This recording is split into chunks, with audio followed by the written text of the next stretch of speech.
On October 6, 2012, Kentucky's Touchstone Energy Cooperative sponsored a Bluegrass Chapter Honor Flight. 25 heroes were on board.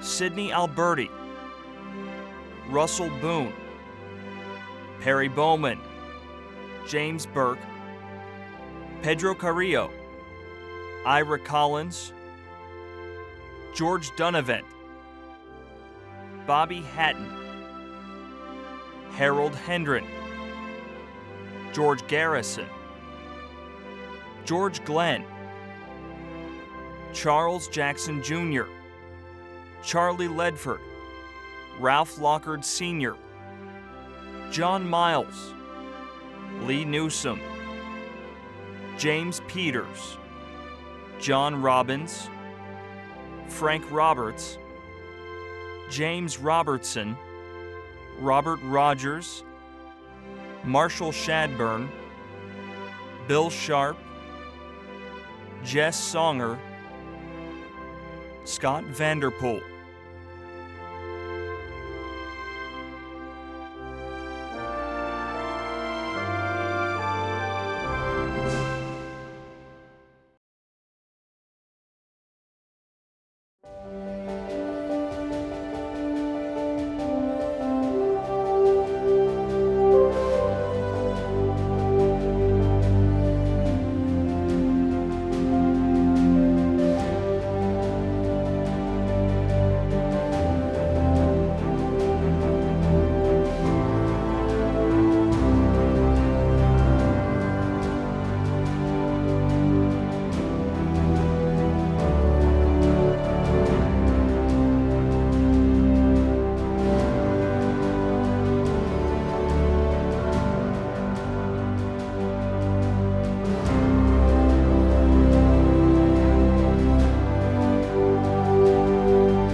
The veterans received a hero's welcome from hundreds of private citizens and cadets from the U.S. Naval Academy who took time out of their busy schedule to say thanks. From Baltimore, the veterans boarded a bus bound for three memorials: the World War II Memorial, the Korean War Veterans Memorial, and the Iwo Jima Memorial.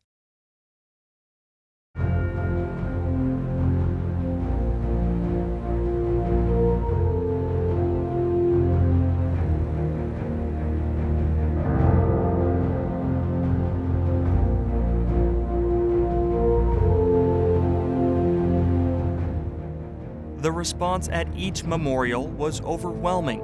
Senator Bob Dole and his wife Elizabeth offered their personal greetings to each veteran. Other visitors surrounded the vets as children and adults alike shook hands, took photos, and waved flags.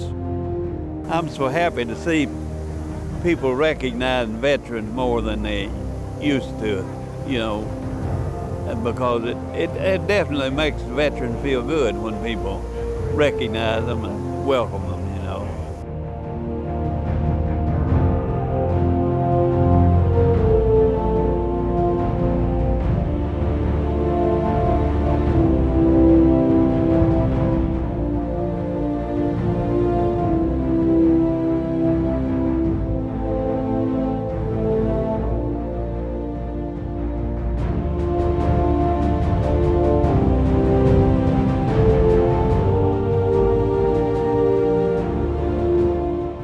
Each star at the Freedom Wall represents 100 deaths, with 4,000 total stars on the wall.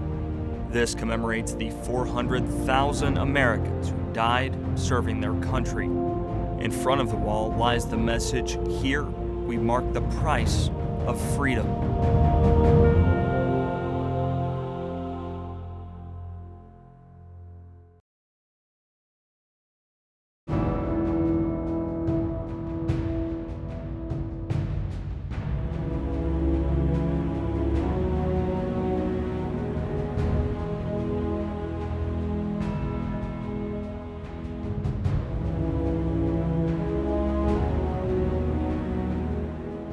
At the Korean War Memorial, the veterans were again greeted with smiles, handshakes, requests for photos, and many thank yous from other visitors for their service and sacrifice in the cause of freedom.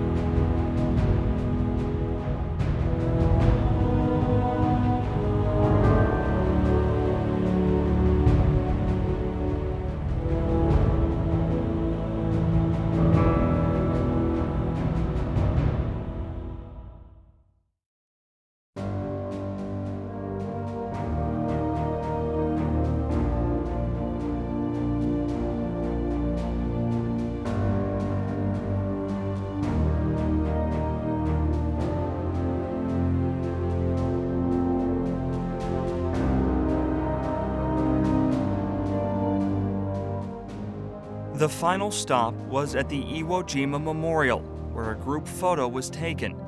This was an especially memorable visit for John Robbins, a veteran from Lexington who saw the flag raised atop Mount Suribachi. It was also memorable for Charles Jackson of Maysville, who went to high school with Franklin Sousley, a Marine from Flemingsburg, Kentucky, who helped to raise the flag at Iwo Jima.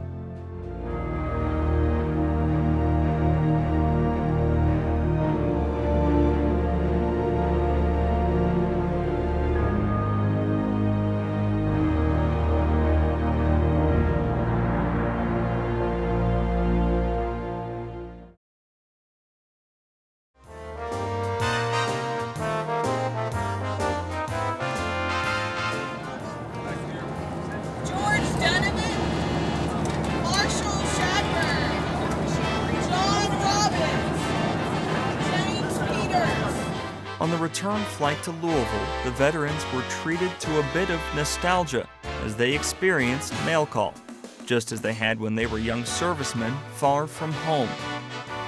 Friends, family, school children, church groups, and many others wrote letters and cards the veterans will never forget.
Kentucky's Touchstone Energy Cooperatives would like to take this opportunity to thank every veteran who has served this great country. We owe you so much. May God bless each and every one of you.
early on a Saturday morning. The Navy fellows are normally the ones on shore leave that give us the biggest problem. I know that. 30 men gather to remember days gone by. Welcome to your honor flight.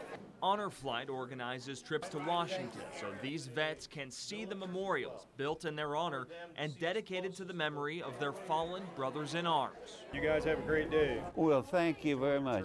This is Army veteran George Garrison's first time to ride in a modern-day jet. And the welcome he and the rest of the group get in Baltimore is another first. It definitely makes the veterans feel good when people recognize them and welcome them, you know. In Washington, everyday routines don't get in the way of showing respect. For decades, the veterans of World War II didn't know whether or not their sacrifices would ever be officially commemorated here in Washington, D.C. I didn't think it would ever happen in my time, but it certainly did. Garrison fought in the Pacific during World War II. Isn't this a beautiful spot? Looking out over the memorial, he goes somewhere else. It takes me back to the Philippines. Exactly what it does. And faces I'll never see again. Never. Though his body won't allow it, his spirit would take up arms again. See, I'm 93-year-old and legally blind. If it was possible, I would do the whole thing over again, but of course that's not possible. That's left up to somebody else. That service will be done by a new generation, a sense of duty that transcends all those years. Where'd you serve in World War II? We fought in the Philippines. In the Philippines? Yeah. Leyte and Luzon. With MacArthur or? MacArthur was there, but I've done most of the fighting, I believe. At the Korean War Memorial and the U.S. Marine Corps War Memorial, those veterans share memories others simply can't comprehend. I watched them put this flag up. All the horns on those ships all blasted off like the 4th of July. I mean, I can't hardly relate. On the way home, a special treat, mail call, just like in the old days. Letters from loved ones telling them how much they appreciate their service, and once on the ground, these few remaining from the greatest generation Don't want memories to die. know they'll always be remembered. Sean Moody, WKYT.